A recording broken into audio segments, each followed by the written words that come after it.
आज की कहानी उसका सच उसकी सज़ा। एक शहर में रहने वाला आदमी था राघव। बाहर से वो एक परफेक्ट पति लगता था। अच्छी नौकरी, शांत स्वभाव और अपनी पत्नी मीरा का ख्याल रखने वाला। लेकिन सच कुछ और ही है। राघव का एक और रिश्ता था निशा के साथ।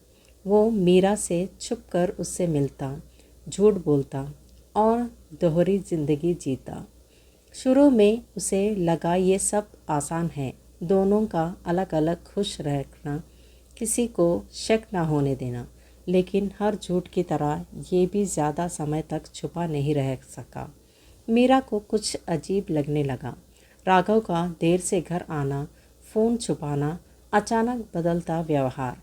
उसने कुछ नहीं कहा, बस चुपचाप सब नोटिस करती रही।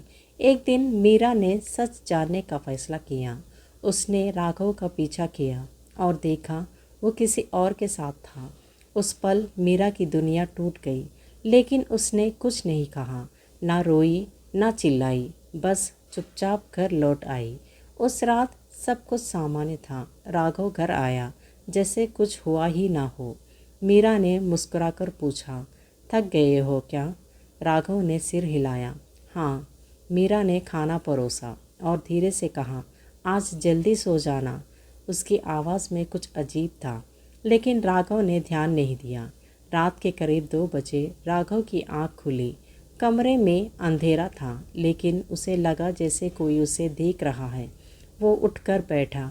मीरा, कोई जवाब नहीं। तभी कमरे के कोने से एक आवाज़ आई, झूठ कितने दिन चलेगा?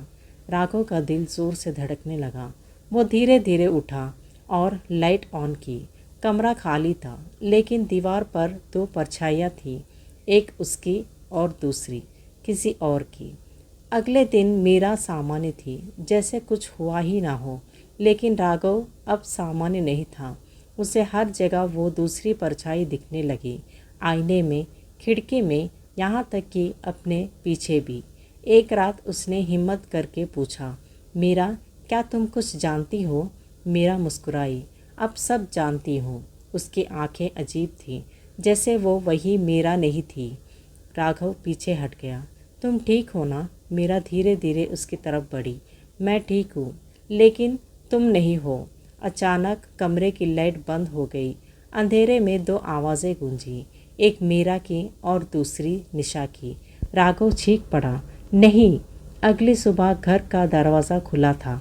अंदर सब कुछ सामान्य था, लेकिन राघव गायब था और आईने पर लिखा था, अब सच छुपाना नहीं पड़ेगा, क्योंकि कुछ धोखे माफ़ नहीं होते, सिर्फ ख़त्म होते हैं। राघव के गायब होने के बाद घर में एक अजीब सा सन्नाटा बस गया। लेकिन सबसे अजीब बात यह थी कि मीरा बिल्कुल सामान्य थी, जैसे कुछ हुआ ही ना हो। पड़ोसी पूछते, पुलिस आती जाती रहती थी, लेकिन मीरा हर बार एक ही जवाब देती, वो चला गया। उसकी आवाज़ में ना दर्द था, ना घबराहट, बस एक ठंडी शांति।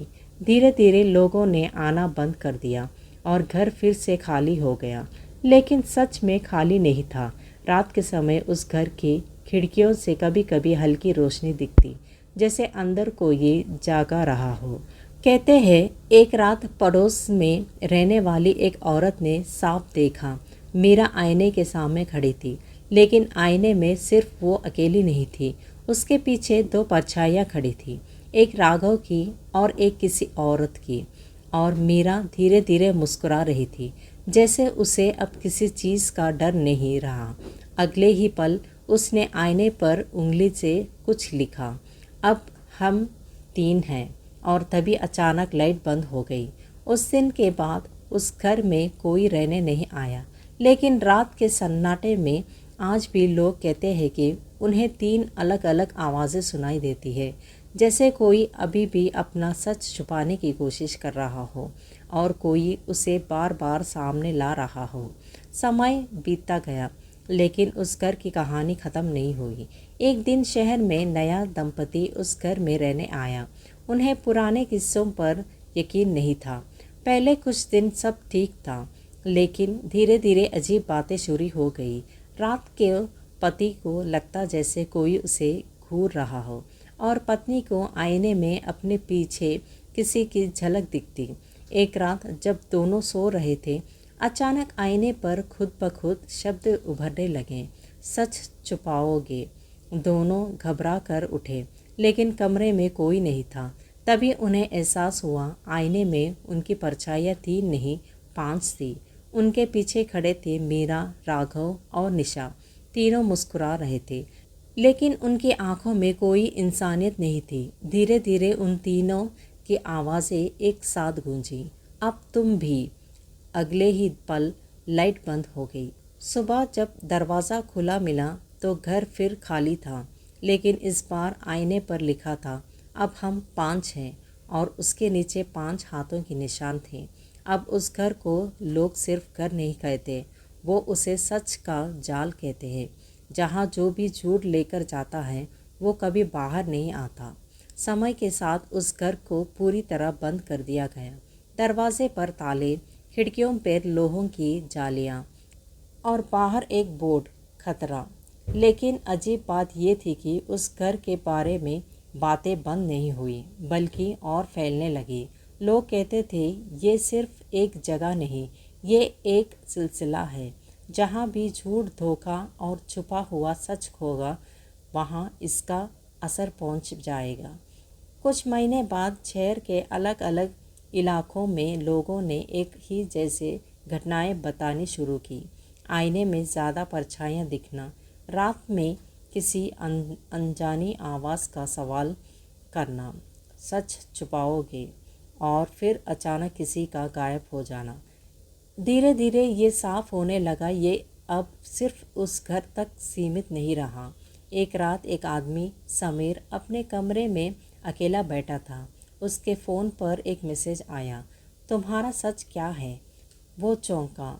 उसने सोचा किसी का मजाक होगा, लेकिन फिर उसने कमरे की लाइट अपने आप झिलमिलाने लगी थी। आईने पर धूप जमी और उसमें उभरते हुए लगे शब्द, छुपा सकते हो। समीर का चेहरा पीला पड़ गया। उसके मन में एक राज था, एक झूठ जिसे उसने सालों से छुपा रखा था। वो पीछे हट गया। नहीं, ये सच नहीं है। अचानक आईने में उसकी परछाई हिली, लेकिन उसने खुद कोई हरकत नहीं की थी। उसकी परछाइयाँ के पीछे धीरे धीरे 3 चेहरे उभरे, मीरा, राघव और निशा। फिर और 2 चेहरे, वो उस दंपति के जो उस घर में आए थे। अब आईने में 6 परछाइयाँ थीं। सभी एक साथ मुस्कुराई, अब तुम भी। अगली सुबह समीर का कमरा खुला था, वो गायब था, लेकिन आईने पर लिखा था, अब हम 6 हैं। धीरे धीरे से सिलसिला बढ़ता गया। हर नए झूठ के साथ एक नया नाम जुड़ता गया। आज कोई नहीं जानता कि वो संख्या कितनी हो चुकी है, लेकिन अगर आप कभी अकेले कमरे में हो और आपको लगे कि आईने में आपकी परछाई आपसे अलग कुछ कर रही है, तो समझ जाएंगे आपकी कहानी शुरू हो चुकी है। क्योंकि कुछ सच छुपाते नहीं, वो अपने आप बाहर आ जाते हैं, और जो उन्हें छुपाता है वो कभी बच नहीं पाता। यही इस कहानी का अंत है।